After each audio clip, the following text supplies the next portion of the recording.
Il existe un phénomène étrange dans l'histoire humaine.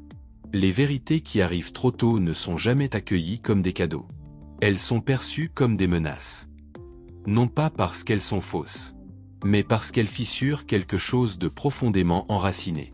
Un récit, une certitude collective, une identité. Lorsqu'une vérité remet en cause un équilibre, même fragile, la réaction n'est presque jamais rationnelle.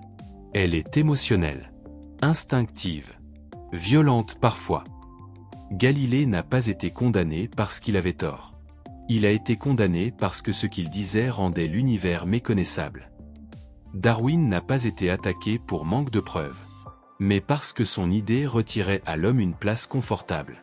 Semmelweis n'a pas été rejeté parce que son raisonnement était faux, mais parce qu'il blessait l'orgueil de ceux qui savaient déjà. Le schéma est toujours le même. Une découverte, un messager, une réaction de rejet, puis le silence. Et plus tard, beaucoup plus tard, quand le danger a disparu, quand les passions sont retombées, quand le messager est mort, vient la reconnaissance discrète, presque gênée. Vous avez vécu assez longtemps pour avoir vu ce mécanisme à l'œuvre.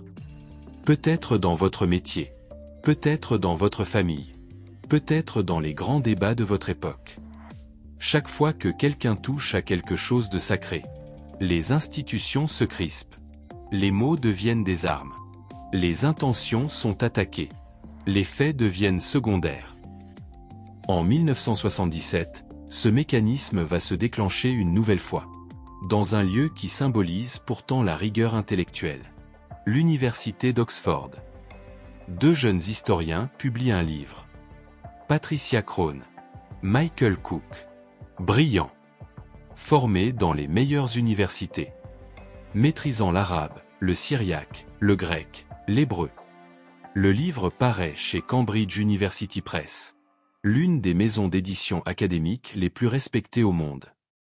Leur intention n'est pas de provoquer, encore moins d'insulter. Ils ne cherchent pas le scandale.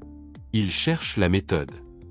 Ils posent une question simple, presque banale. Et si l'on étudiait les origines de l'islam, avec les mêmes outils critiques que ceux utilisés depuis longtemps pour le christianisme ou le judaïsme? Aujourd'hui, cela semble évident. En 1977, c'était explosif. Car pendant 14 siècles, l'histoire des origines de l'islam avait été racontée presque exclusivement à partir de sources écrites bien après les faits. Des biographies rédigées 150 à 200 ans après la mort supposée du prophète. Des traditions orales compilées tardivement. Des récits cohérents, structurés, mais éloignés chronologiquement. Crone et Cook décident de faire autrement. Ils écartent ces sources tardives. Non par mépris, mais par méthode. Ils se concentrent uniquement sur ce qui existe réellement à l'époque des événements. Les inscriptions gravées dans la pierre. Les pièces de monnaie frappées par les premiers dirigeants. Les chroniques écrites par des témoins contemporains. Chrétiens, juifs, zoroastriens. Des gens qui ont vu. Des gens qui ont écrit sans savoir qu'ils témoignaient pour l'histoire. Ces documents ont une particularité. Ils ne peuvent pas être réécrits a posteriori pour servir un récit. Ils ne sont pas théologiques.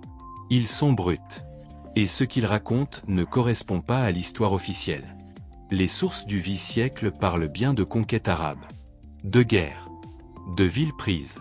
Mais elles ne parlent pas d'une nouvelle religion appelée islam. Elles ne mentionnent presque jamais un prophète nommé Mohammed. Elles décrivent autre chose. Une alliance entre des tribus arabes et des groupes juifs. Un mouvement messianique. Un projet de reconquête de la terre promise. Ces conquérants sont appelés Agarènes, Sarrasins, Arabes. Jamais musulmans. Ils vénèrent le Dieu d'Abraham. Ils respectent Moïse. Ils prient vers Jérusalem. Ils attendent la venue du Messie. Autrement dit, ils ressemblent davantage à un mouvement judéo-arabe qu'à une religion nouvelle, distincte et achevée. Pour Crone et Cook, le constat est troublant. Si ces sources disent vrai, alors le récit traditionnel est au minimum incomplet. Au pire, reconstruit.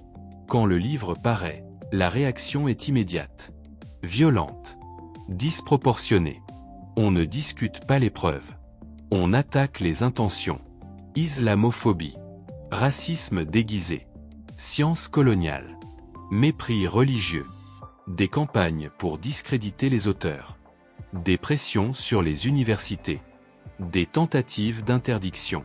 Michael Cook survit à la tempête. Il poursuit sa carrière. Mais il se tait. Patricia Crone, elle, continue. Pendant 40 ans. Elle publie. Elle approfondit. Elle devient l'une des plus grandes spécialistes mondiales de l'islam primitif. Elle meurt en 2015, à 70 ans. Dans son bureau. Entourée de ses livres. Et après sa mort, les attaques redoublent. Comme si le silence ne suffisait pas. Comme s'il fallait effacer jusqu'à la trace. Pendant ce temps, l'archéologie avance. Lentement. Méthodiquement. Inscription datée. Analyse au carbone 14. Manuscrits réexaminés. Pièces de monnaie exhumées. Et pierre après pierre. Document après document. Les données convergent. Les premières mentions claires de Mohammed apparaissent plusieurs décennies après sa mort supposée.